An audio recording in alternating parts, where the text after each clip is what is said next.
Praise Jesus. Na tusimame. Tupige makofi tunapopokea neno la Mungu.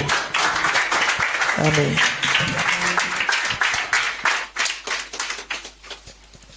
Bwana asifiwe. Siusalimie watu hiyo mko naye. Acha kukaa sura baya.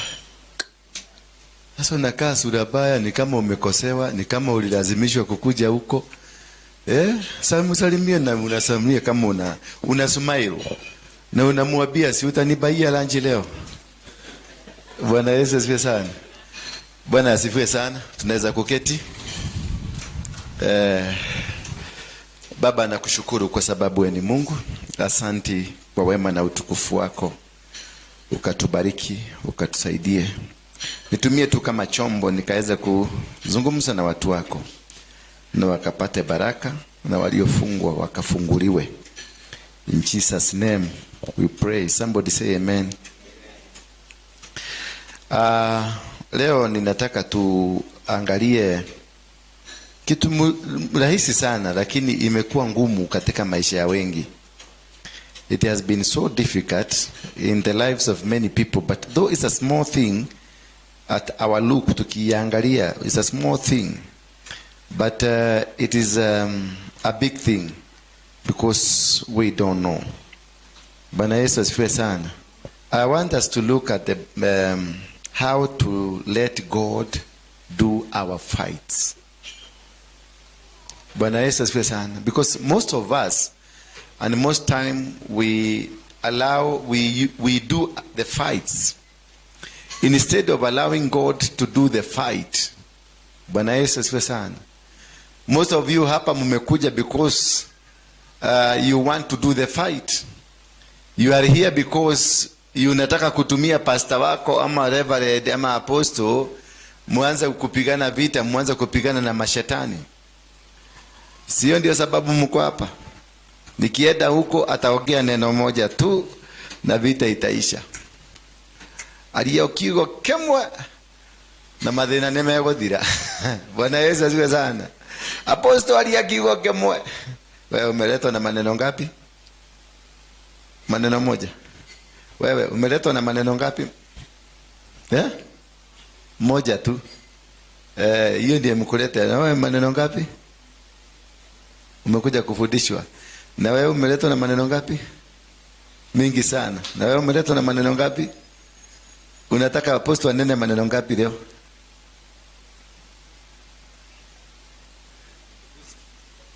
Neno moja. Moja tu. Na wewe? Mbili. Na wewe? Moja. Na wewe? Moja. Na wewe? Umekuja kusoma. Na wewe? Na wewe mzee umekujia neno moja mambili. Neno moja. Na wewe? Umekuja kusoma. Sasa watu wa neno moja. Situmaliziane saa hii, mumebarikiwa. Tokeni mwende. Tokeni mwende. Watu wa neno moja.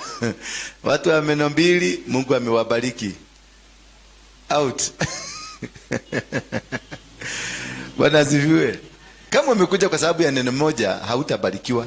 Hata utatoka vibaya zaidi ya venye ulikuja. Lakini kama umekuja kwa sababu ya kufundishwa, because it is that understanding ambayo itakuset free. Know the truth and the truth will do what? Si neno moja, you knowing the truth. The moment you know the truth will set you free. It is not one word. One word cannot give you the truth. One word haiwezi kukufungua. Bwana Yesu asifiwe sana. Jineno moja halina uwezo wa kukufungua. Lakini tukiongea ni kufundishe, utajua shida ambayo uko nayo ni gani. Utajua ni kwa nini, why you are suffering. Utajua ni kwa nini unapigana na mapepo. Utajua ni kwa nini kuna tatizo ambalo liko kwenu nyumbani. This word, if you understand the word of the word of the Bible will set you free. Because there before the creation of the world, there was the word. And the word was who? And God was what? Was the word. And in this world, Word was in God, and God was in the world. So once you understand the Word of God, then you are free. The disease will not find you. The enemy will not attack you. The witches Waruinge hawatakuweza kwa sababu you got the Word. When Jesus was confronted by the devil himself, shetani alikuja akamwambia kumeandikwa. Kwa hivyo shetani anajua maneno na anajua the word. Bwana Yesu asifiwe sana. Shetani anajua. Kwa hivyo shetani si uwezi kumutisha. Nasanaga yengine wanasema katika jina la Yesu. Yesu mwenyewe shetani hakutishwa na Yesu. Bwana Yesu asifiwe sana. Kwa sababu Yesu alikuwa ameenda kuomba 40 nights and 40 days. But kitu ya kwanza alikutana naye, alikutana na nani? Alikutana na shetani mwenyewe, na shetani mwenyewe akamconfront na akamwambia mimi nakujua. Mimi nakujua wewe ni mwana wa Mungu aliye hai. Na sasa kwa sababu wewe ni mwana wa Mungu aliye hai, badilisha hii mawe ikuwe chakula kwa sababu imeandikwa utabadilisha. Yesu akamwambiaje? Yesu alibadilisha. Sasa hii ingekuwa opportunity mzuri sana ya Yesu kubadilisha. He had an opportunity to do it, to kuonyesha shetani, kwa sababu Yesu alijua huyu ni shetani na shetani alijua huyu ni Yesu. Alikuwa na opportunity ya kufanya hivyo, kuonyesha shetani utajua mimi ni nani leo. Lakini alirudi kwa maandiko na akaambia shetani aje, kumeandikwa mtu hataishi. Kwa nini? Alimjibu na maandiko kwa sababu alikuwa na knowledge ya maandiko. Sasa wewe unataka kuja nikutoe mapepo, unataka nikuja nikuombee neno moja tu. Sasa hilo neno litakupeleka wapi? Nyumba yako imevugwa kwa sababu ya deni, hujalipa nyumba, umekuja hapa nikuombee, na unataka neno gani moja tu, nyumba yako ifunguliwe. Sasa itafunguliwaje na landlord anataka pesa? Nyumba ikifunguliwa pesa itapatikana? Yes. Lazima nikufundishe ni wapi ulikosania na pesa. Kwa sababu ukiona nyumba imefungwa na hauna pesa, umasikini imeingia, ni kuna mahali mlikosana na pesa. Angalia huyu mwenye anaangalia, sasa amekaa vizuri. Acha nisikie hapa tulikosana na pesa. Lazima kuwa kuna mahali mlikosana na pesa. Kwa sababu pesa imepatiana na Mungu. Na pesa kama imepatiana na Mungu inakuaga hapo kwa sababu ya amri ya Mungu. Kwa hivyo lazima itafute mahali pazuri pa kukaa. Na kama pesa haipati mahali pazuri pa kukaa, basi itakaaje? Bwana Yesu asifiwe sana. Kama uliomba mume akakuja kutoka biguni, uliomba Mungu ni fafa nevekera mudhuri, na hiyo mzee akakuja, ujue huyo Mungu ni wa biguni, huyo mwanaume ni wa biguni. Kwa hivyo wakati utafanya makosa, biguni itachukua mtu yao.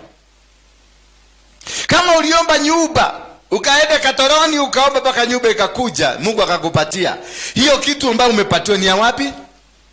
Ni ya biguni. Kwa hivyo wakati utakosana na biguni, watachukua vitu zao. Because kuna masharti ulidanganya Mungu, kaambia Mungu, Baba, wakati utanipatia mimi ndakuwa hapo na sitarudi nyuma, na nitachukua nitafanya kazi yako, nitakuwa hivi, na ukampatia story mzuri, ukamdanganya, basi anakupatia kila kitu ile ulitaka, unachukua. Sasa wakati hiyo ulikuwa na mwaba 1,000,000, na wamwambia ukinipatia 1,000,000 Baba, nitakuwa nikiingia saa 12 kanisani nikakuabudu. Hii pesa yote utanipatia, nitafanya nayo kazi yako, na nitakuheshimisha, na nitahakikisha kanisa lako limekuwa mzuri. Waacha upatiwe, waacha tu wakupatie nini? Wacha wakupatie hiyo 1,000,000. Sasa hiyo hata namba ya pastor yako unampiaka. Hiyo sauti ni ya nani? Anasema ni Pastor John. Ni pastor. Nilikuwa nataka nikwambie leo sitaweza kukuja, lakini nimetafuta kijana hapo nje.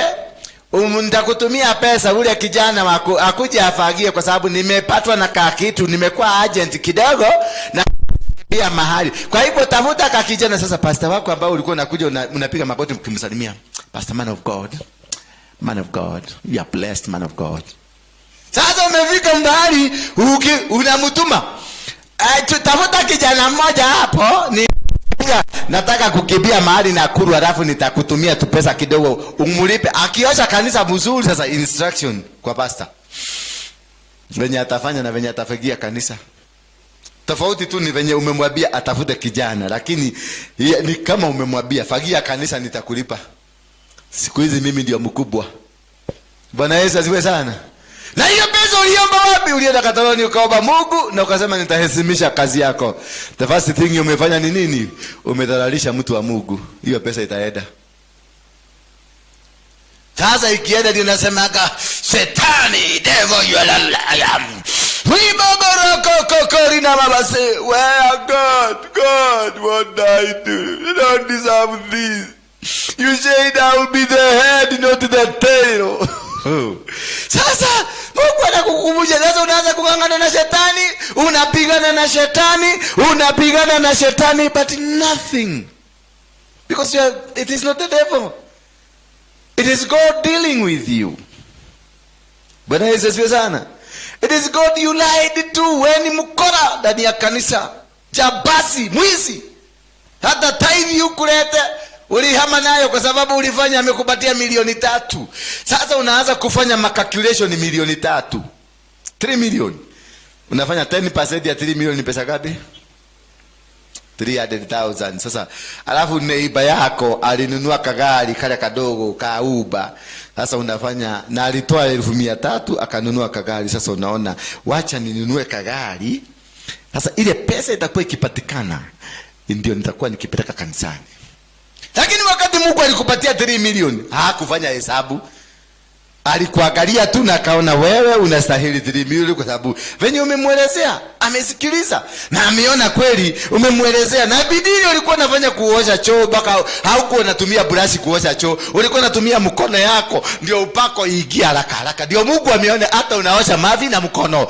Mungu akakuhurumia. Bwana Yesu asifiwe sana. Hata kunyenyekea venye unaogea na kuta unanyenyekea kidogo. Hata kuwa unavaa imefika huko mzuri. Ndio pasta yako aone unako na heshima, lakini upata 3,000,000. Kaguo kanapada baka hapa, kanarudi kanapada hapa, kanarudi kanapada hapa, kanakatwa hapa na kanakatwa hapa.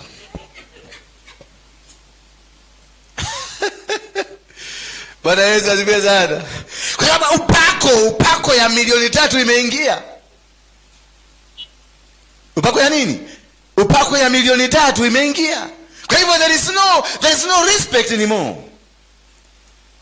And I remember the covenant we made with God when you were asking God for this, when you were asking God for that land, when you were asking God for that wife, when you were asking God for that husband, when you were asking God for that business.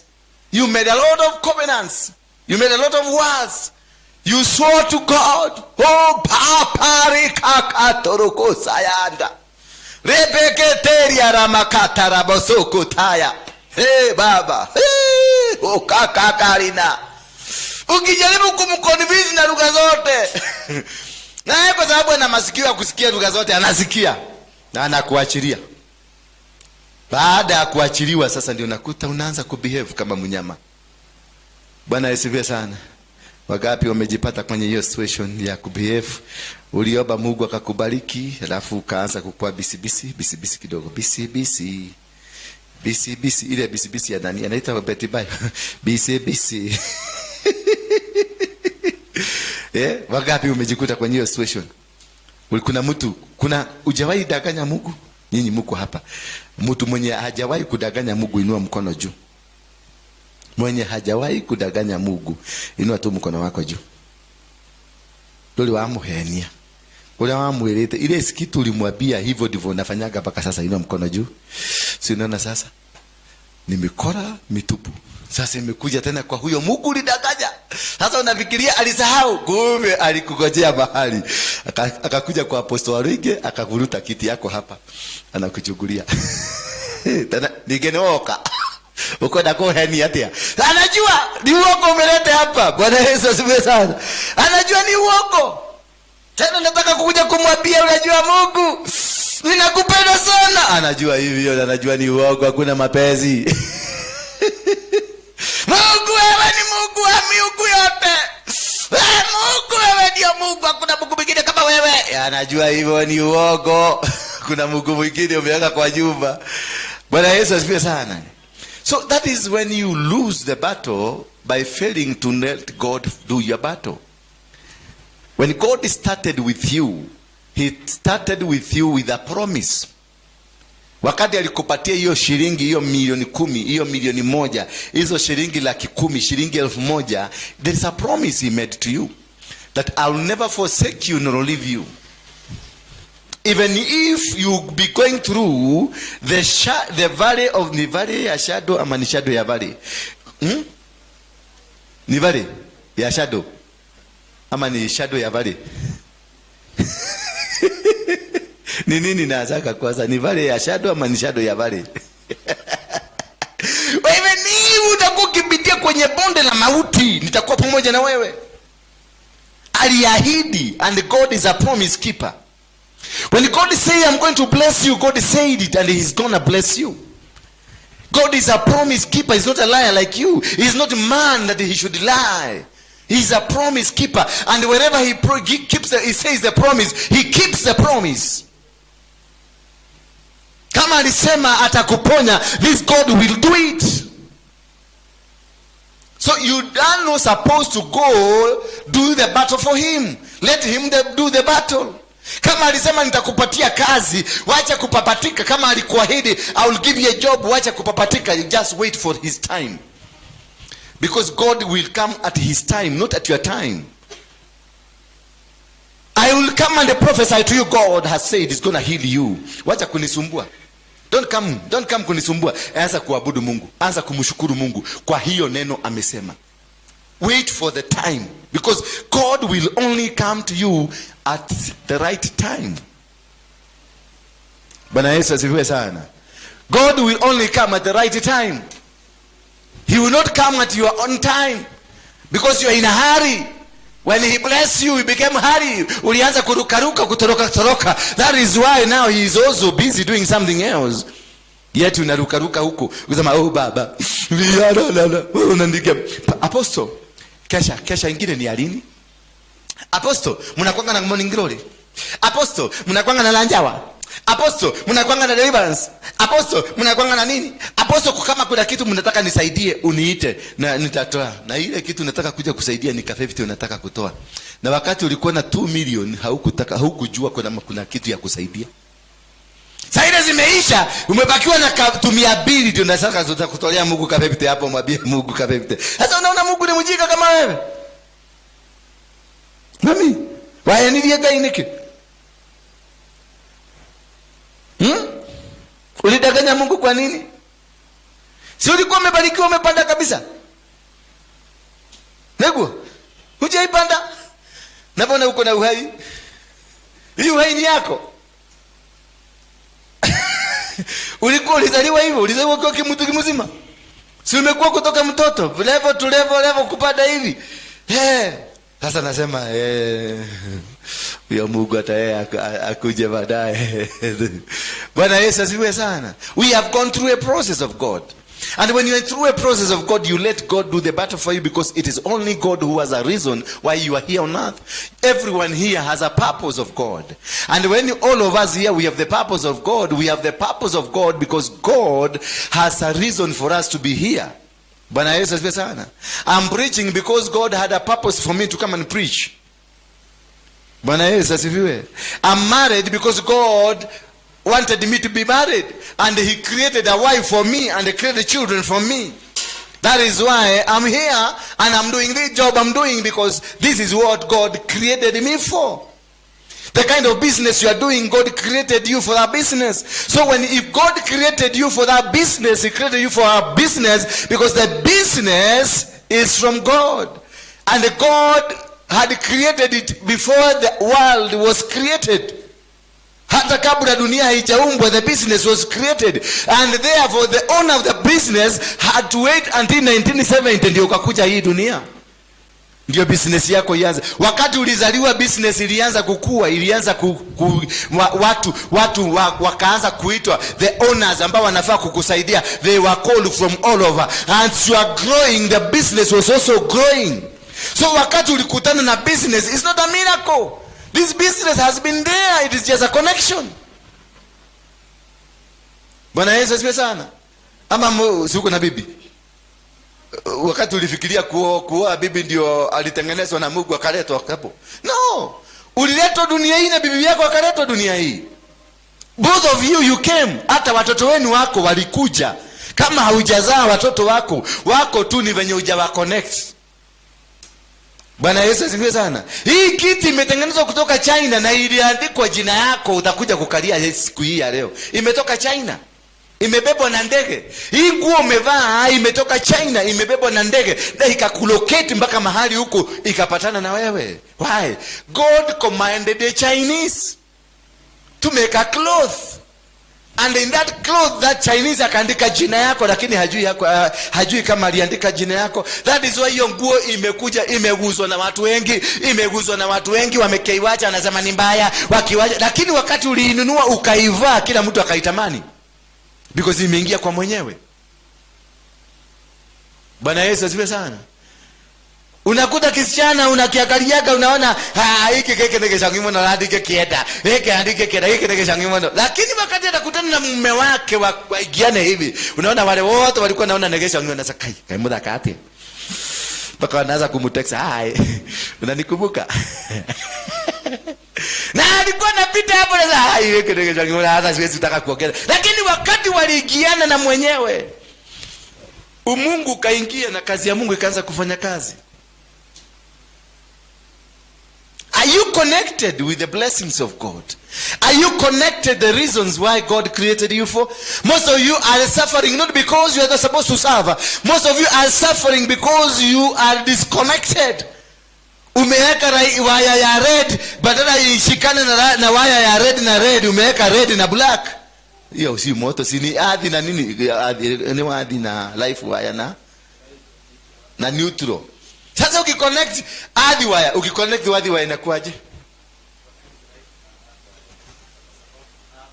Itakugoka shoko.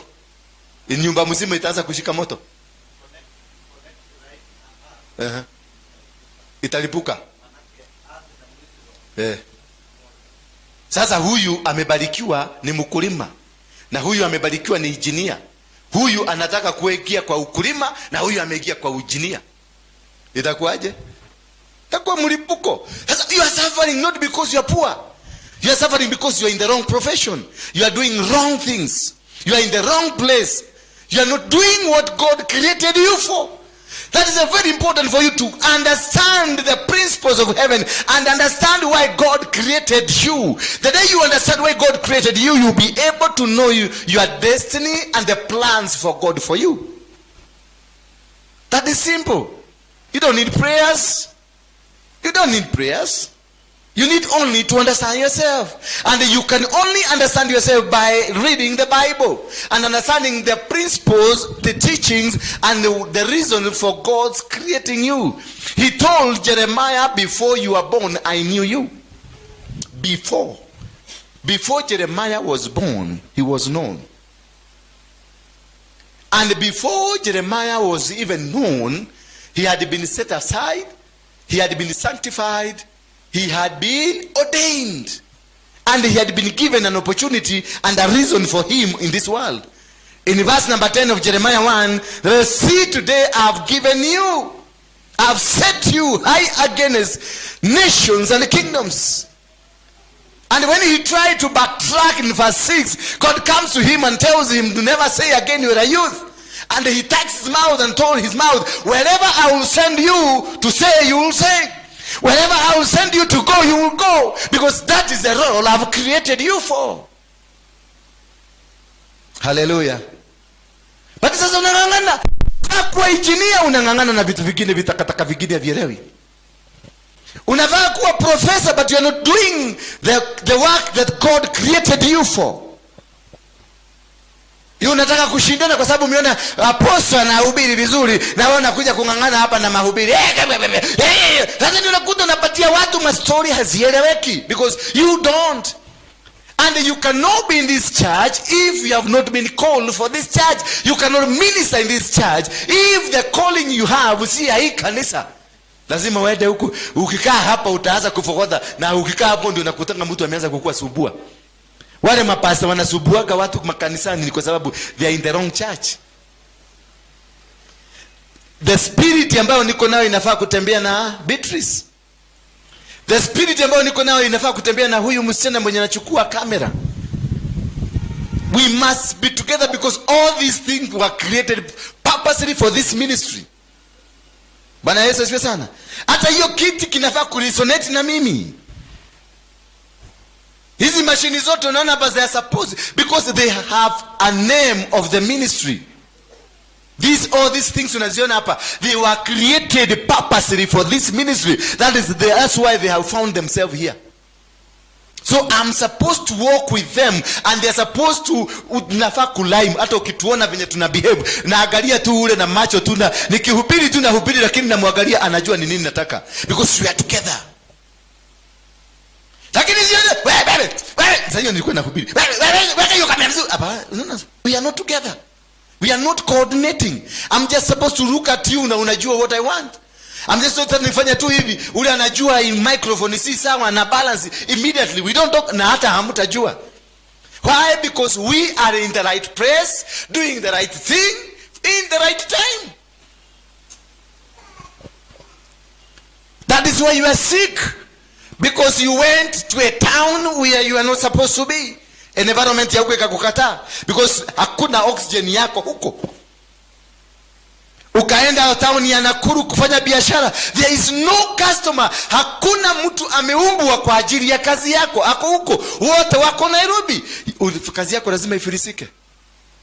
Unatoka hapo unaenda Amerika, hakuna hewa yako Amerika, hakuna nyumba yako Amerika, hakuna udongo yako Amerika, hakuna dola yako Amerika, uko Amerika. You will struggle.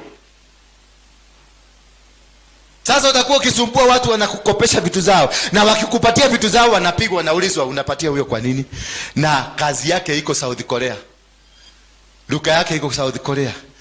In South Korea kuko na 10 billion zake. Anakusumbua kwa nini?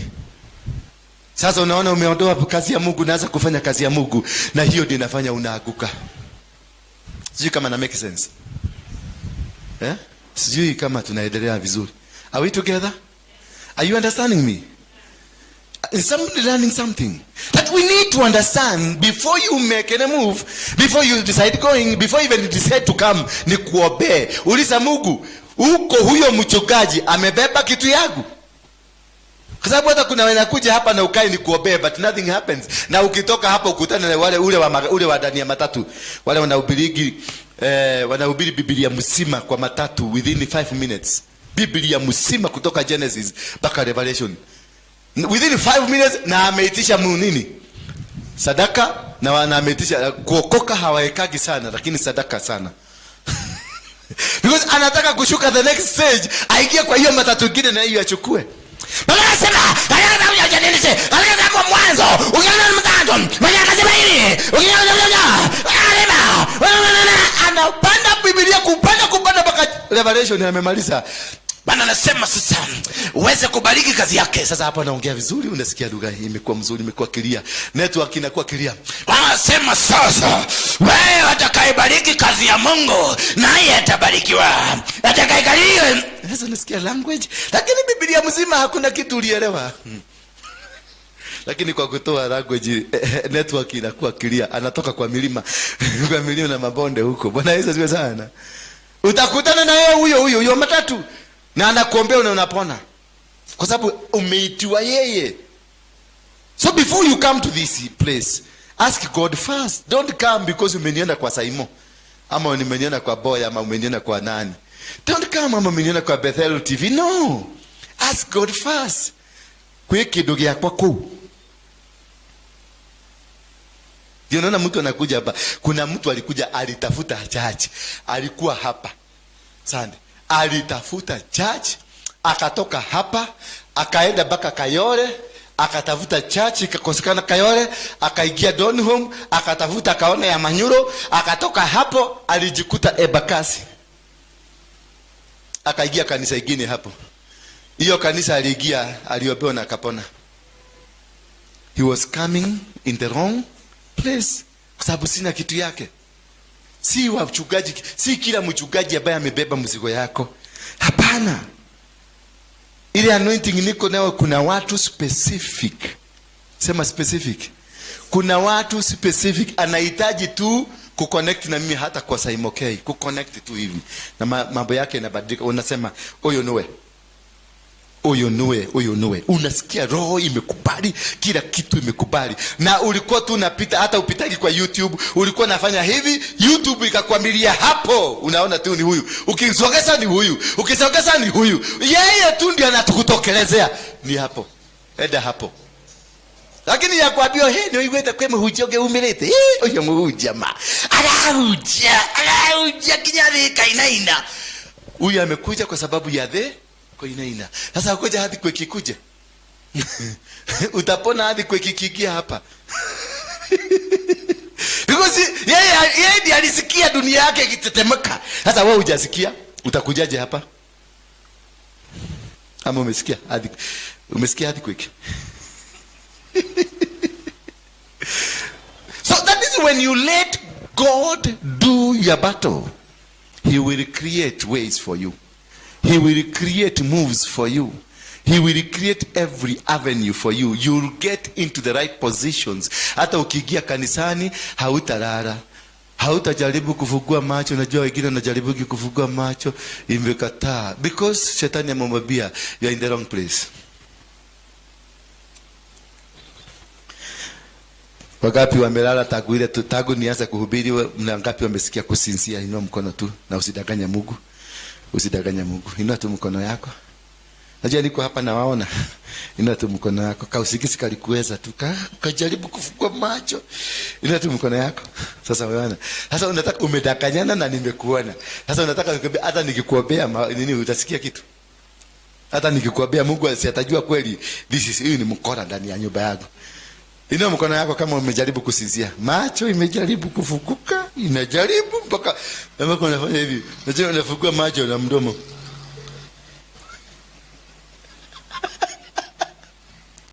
Sasa huyu amedanganyana na huyu amedanganyana. Hawa every minute huyu saa hii kabla niongee macho ilikuwa imekataa kufukuka, imekataa, anajaribu.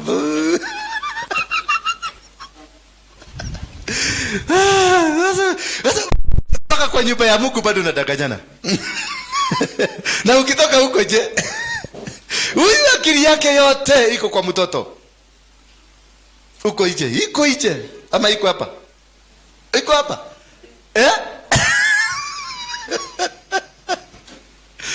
Oh my God. Oh Jesus, oh my God. Ndio wanasemanga, oh my God. For you to be able to win these battles, know when to let God fight for your battles. You must know the timing. When do you want God now to take over? Nili okweda. Nilini.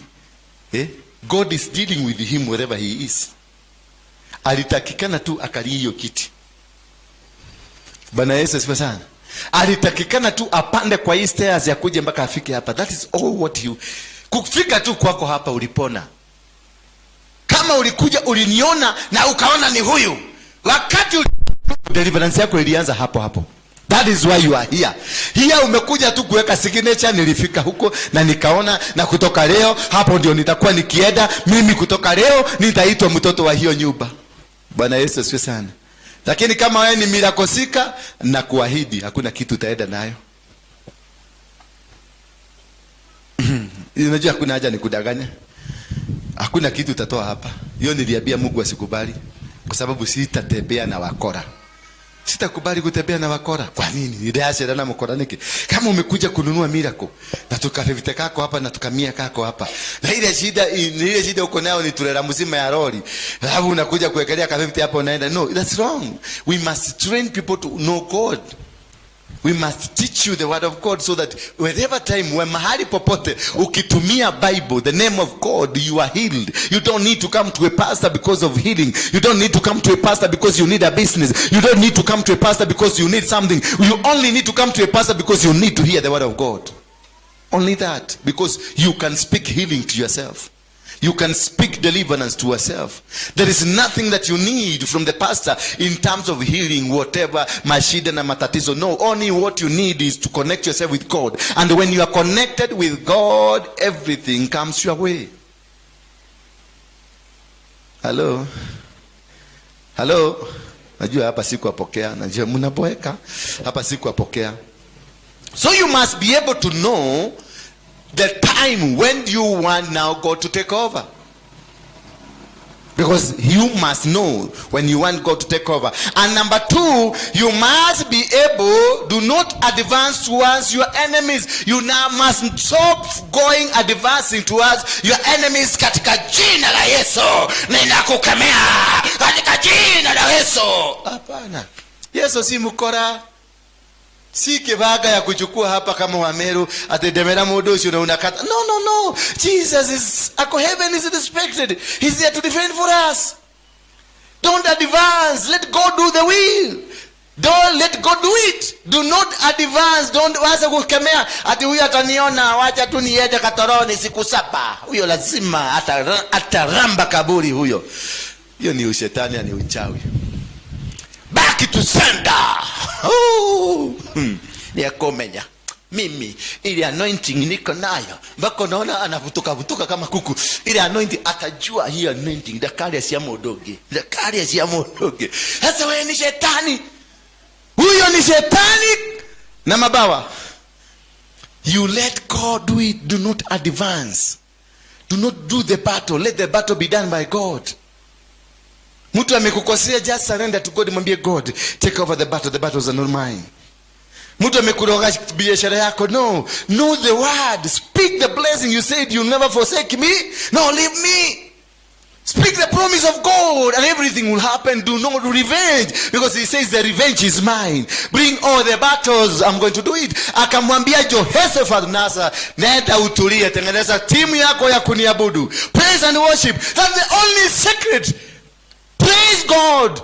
When you are sick, praise God. When you are poor, praise God. When you are walking, praise God. When you are sleeping, praise God. When you are drinking a cup of tea, praise God. Wakikutukana, praise God. He takes over the battle. He takes over the battle. Lakini ukisema nipigane, Mungu anaendaka Dubai na anasema simu. Anasema pigana basi. Pigana. Na huyu yako na buduki na wewe una buduki. Huyu wako na muganga hako juu na wewe ni hata Yesu hamjuani, ni kusema ka Jesus. Oh my Jesus. Oh my God. Oh my God. Oh my God. Na kwa suruali yako umevugulia gedito. Oh my God. Huyu ako serious kule na gedito yake inafanya kazi. Wewe ni oh my God hamjuani na huyo oh my God. Hamjuani hata umujui, hata jina yako hujulikani. Oh my God, oh my God, oh my God, oh my God. Chai kimwagika, oh my Jesus. Oh my God. Ukienda kwa babu utidoka kidogo, oh my Jesus. Ukinyoko na ugali, oh my Jesus. Hiyo sasa hiyo unaangalia. Unachukua Jesus kama karatasi.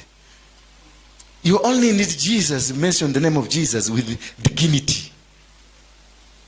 With respect, because the name of Jesus is a power. The name of Jesus is life. The name of Jesus is what you are. Praise be the name of God. Bwana Yesu asifiwe sana. So you do not advance kupigana na maadui wako. Don't. Watu akianza kukushabulia, akianza kukuandikia tu message tu WhatsApp ama tu message tu kukwambia wewe unaongea, wewe unafanya, no, keep quiet. Let your God do the job for you. He told Jehoshaphat, do not fight. Akamwambia Ayubu, do not fight, I'm with you. Akamwambia Daudi, I'm going to do the battle. Akamwambia chukua vijiwe vinne ama ni vitano. Akamwambia chukua vijiwe. Huyu jamaa Goliath ni kitu kilikuwa kinaogopewa na kila mtu, lakini God knew that I'm going to use this small man to do the battle for the entire community.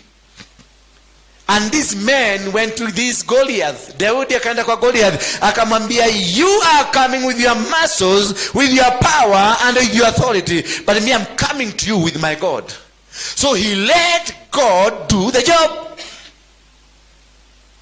Naye Mungu akamwambia, je, chukua kamawe pale tumawe. Akachukua, alikuwa ameambiwa chukua kamawe, akachukua tumawe. And it's only that one stone that was needed. Only one to bring that man down. Bwana Yesu asifiwe sana.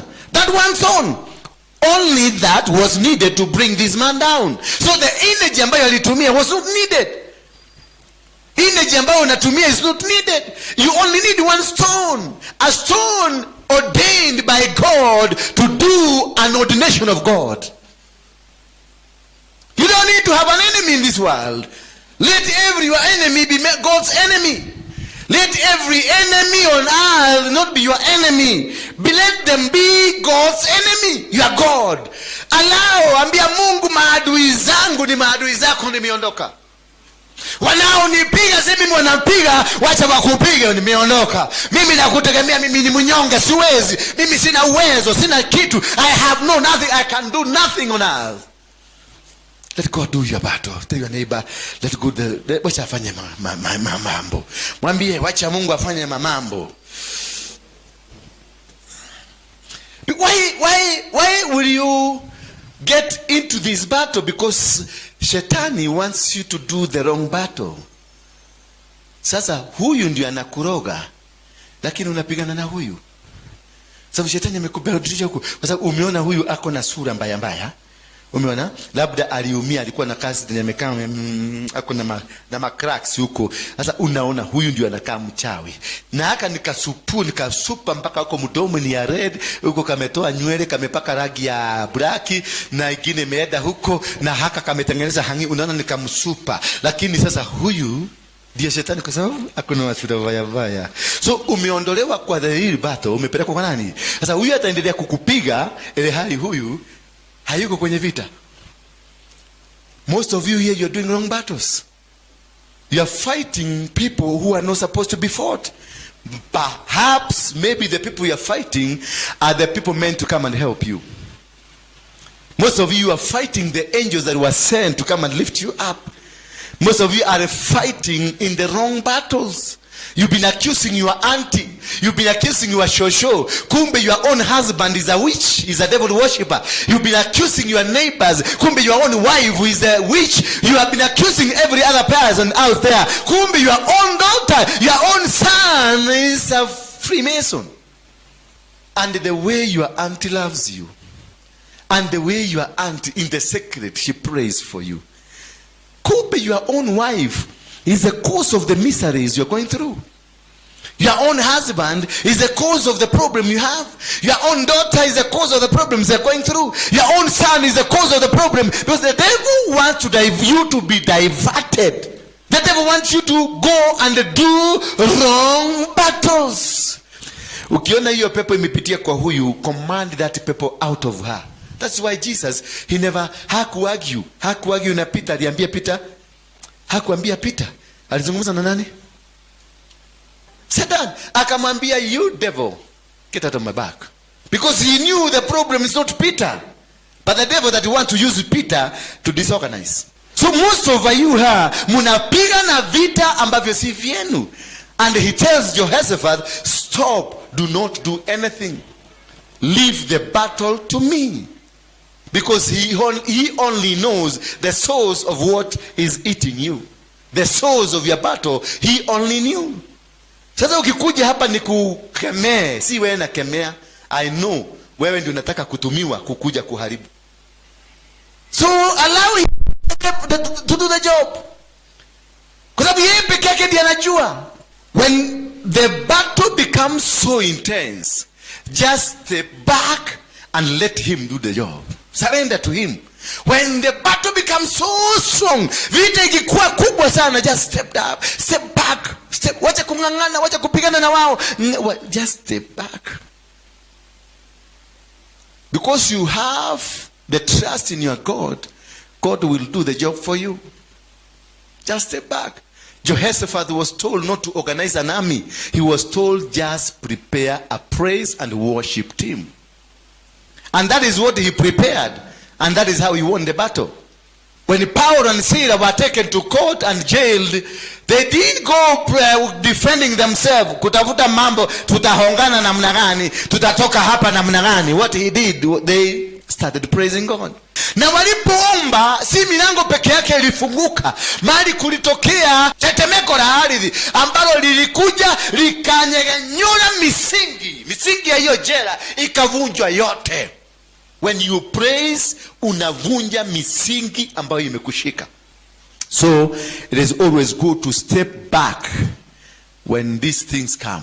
Vita vikiinuka, step back, don't confront them, because it is the plan of the devil uingie kwa mtihani wa kishetani.